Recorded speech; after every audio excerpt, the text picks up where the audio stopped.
your car won't move when you shift into drive or reverse, I've got 7 potential causes to check. Stay tuned. First up, when this happens, check your dashboard to see if the check engine light is on. The light indicates your car's computer has detected a problem and put it into a reduced power mode as protection.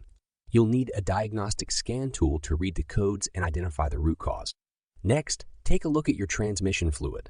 Low fluid levels or dirty old fluid can prevent smooth gear shifts. Check the dipstick when the car is warm and idling in park. Top it off if needed, but avoid flushing dirty fluid as that can damage the transmission. Another culprit could be a broken shifter cable or linkage. These mechanical connections tell the computer what gear you've selected. If damaged, the car won't know what gear it's in. Inspect the cables closely underneath the car near the transmission.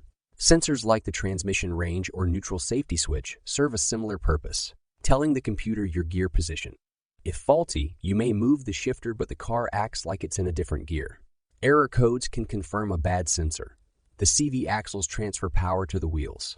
Listen for clicking noises when starting the car. To determine if your CV axle is bad, you need to check for play or looseness in the CV joint by grabbing the axle and trying to move it back and forth.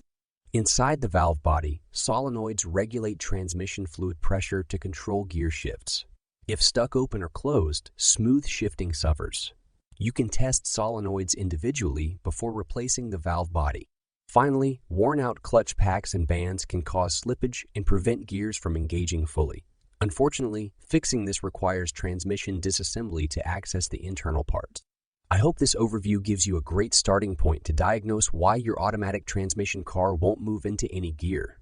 Low fluid, broken cables, bad sensors and solenoids, axle issues, or worn clutches could be the culprit.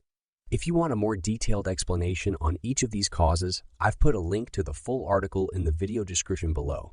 Check it out for additional troubleshooting tips and repair information.